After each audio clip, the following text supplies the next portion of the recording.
Jungle. Hey everyone! In this video, we are going to talk about permutation and combination. Let's go! Permutation. What is permutation? A permutation is an arrangement of objects in a definite order. The members or elements of set are arranged here in a sequence or linear order. Example 1. Example 1. In how many ways can you arrange the letters of the word mathematics? There are 11 letters in the word mathematics, and the repetition word are M, A, and T. 11 factorial over 2 factorial, 2 factorial, and 2 factorial. 11 factorial is 11 times 10 times 9 times 8 times 7 times 6 times 5 times 4 times 3 times 2 times 1 is equal to 39,916,800, and over 2 times 2 times 2 is equal 8. 39,916,800 divided by 8 is equal to 4,989,600. Example 2. Example 2. In a group of 10 people, a 20 peso, 10 peso, and 5 peso prize will be given.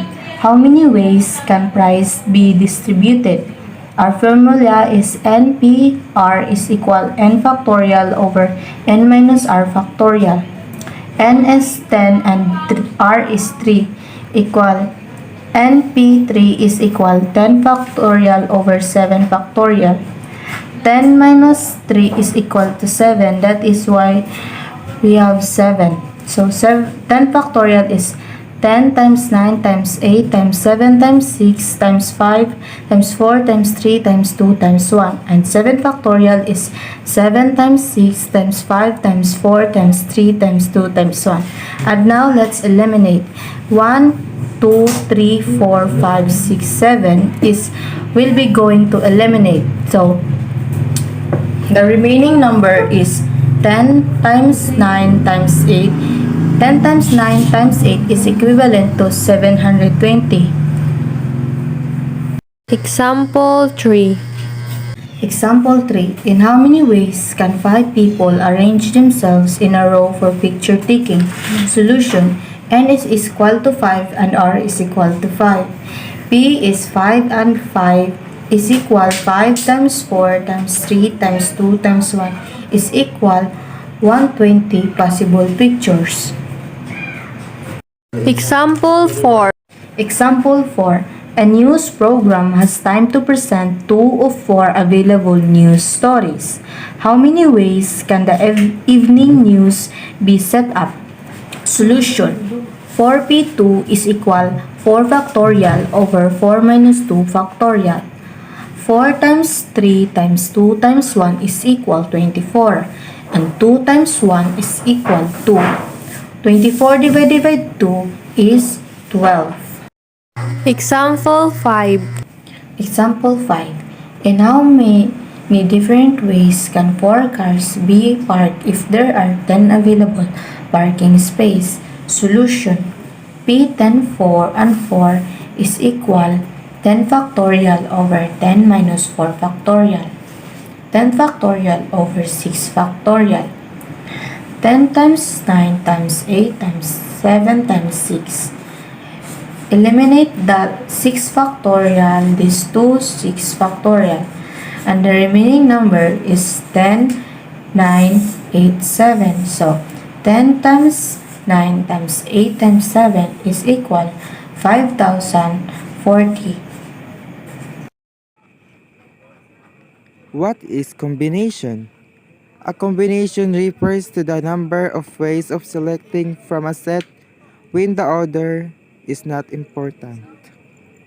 Example 1. Example 1. 6 officers of mathematics clubs are in a conference room. If each one shakes hands with each of the other one, how many handshakes are possible? So solution, 6C2 is equal to 6 factorial over 2 factorial minus 6 minus 2 factorial is equal to 6 factorial over 2 factorial and 4 factorial is equal to 6 times 5 times 4 factorial over 2 factorial and 4 factorial. So we will eliminate the 4 factorial and the 4 factorial and times the remaining number. So is equal to 30 over 2. So is equal to 15 handshake. We will just divide 30 and 2. It's equal to 15 handshakes. Example 2. Example 2. A player chooses 6 numbers from 1 to 42 in no order. How many possible bets are there? So the solution, 42C6 is equal to 42 factorial over 42 minus 6 and 6 factorial is equal to 42 times 41 times 40 times 39 times 38 times 37 and times 36 factorial over 36 factorial and 6 factorial. So we will going to eliminate 36 factorial. Then times the remaining number and the result is 3,776,965,920. Then we will going to times the remaining same po dire. So it's equal 6 times 5 times 2 times 3 times 1 is equal to 720. So let's divide them and equal to 5,245,786. Example 3. Example 3. In how many ways can a principal choose 3 of their 30 teachers to attend a conference abroad? Solution. 30C3 is equal to 30 factorial over 3 factorial. 30 minus 3 factorial is equal to 3 times 29, 30 times 29 times 28 times 27 factorial over 6 times 27 factorial. So we will going to eliminate 27 factorial. So times the remaining number and divide into 6 and equals to 4,060 ways. Example 4. Example 4. In how many ways can a committee of 3 people be chosen from a group of 10 people? Solution. C10(3) is equal to 10(3) over 3 factorial is equal to 10 times 9 times 8 factorial and over 3 times 2 times 1. So 2 divided by 10 is equal to 5 and 9 divided by 3 is equal to 3. So we will going to times the remaining number. 5 times 3 times 8 is equal to 120. So the answer is 120. Example 5. Example 5. Trevor has 12 books on his summer reading list. He wants to choose 3 books to read over the summer. In how many ways can be choose the book? Solution. 12C3 is equal to 12 is equal to 12 factorial over 12 minus 3 factorial and 3 factorial is equal to 12 factorial over 9 factorial and 3 factorial, so equal to 220 ways. Differentiate permutation from combination. Permutation, which is order, is important. Combination, which order is not important. Example 1. Example 1. Norwegian would like to invite 9 friends to go on a trip, but as a room for 6 of them. In how many ways can they be chosen? Solution. Keyword. Choosing. Norwegian needs to choose and order is not important. Type of problem. combination given n is equal to 9 and r is equal to 6. Formula Ano sa yan? NCR is equal to n factorial over n minus r factorial r factorial.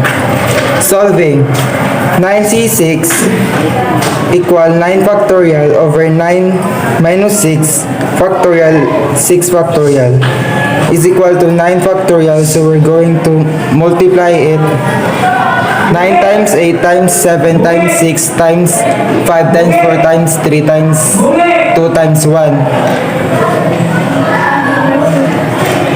over 3 factorial 6 factorial, so we're going to do the same. Is equal to 362,880 over 4,320. So there are 84 ways. Example 2. Example 2. In a round, how many ways can 8 different colored chairs be arranged? Solution. Keyword. Round table. Arrangement is circular and other is important. Type of problem. Circular permutation. Given n is equal to 8. Formula. P is equal to n minus 1 factorial. Solving. P is equal to 8 minus 1 factorial is equal to 7 factorial. So we will multiply 7 times 6 times 5 times 4 times 3 times 2 times 1 and the result is 5,040 ways.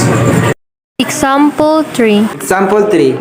Find the numbers of different ways of placing 8 marbles in a row, given that 3 are red, 2 are green, 2 are yellow, and 1 is black. Solution. Keyword. Different ways of placing repeated element. In placing order of colors is important. Type of problem. Permutation with repeated elements. Given n is equal to 8,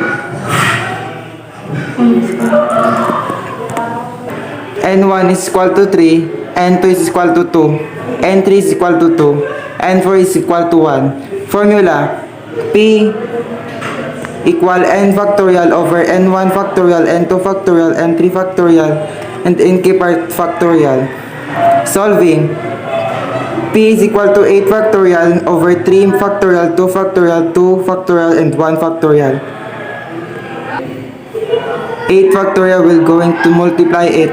8 times 7 times 6 times 5 times 4 times 3 times 2 times 1.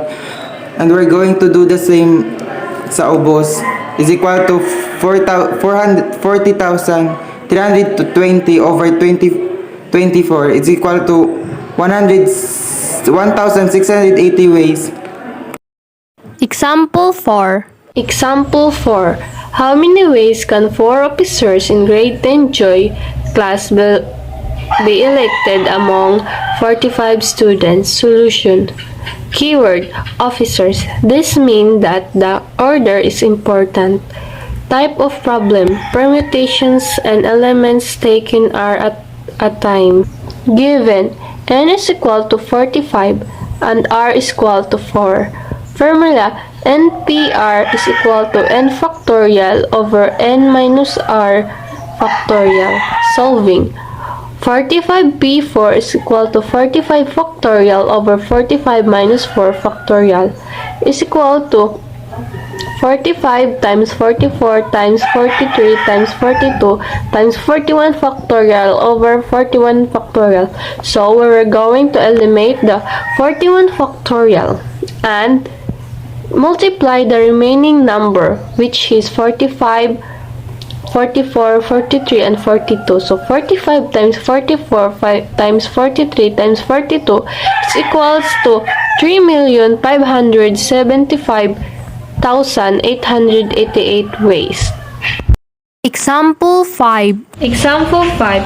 From the grade 10 Joy, 8 boys and 4 girls decided to visit their favorite peryahan to experience its number 1 attraction, the merry-go-round, with 12 horses. How many ways can students be seated if A. No restrictions are imposed, B. All boys must sit together and all girls must sit together as well. Solution. Type of problem. Circular permutation.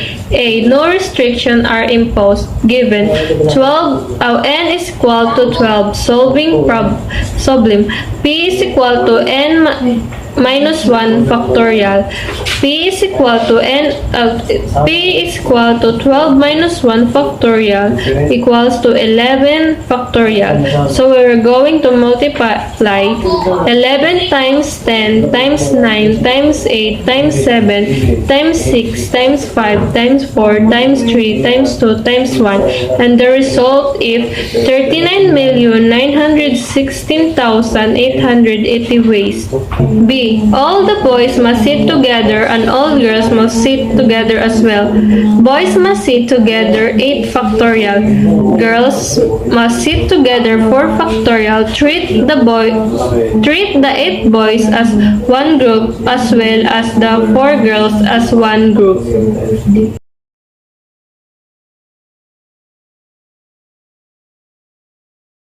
Hello.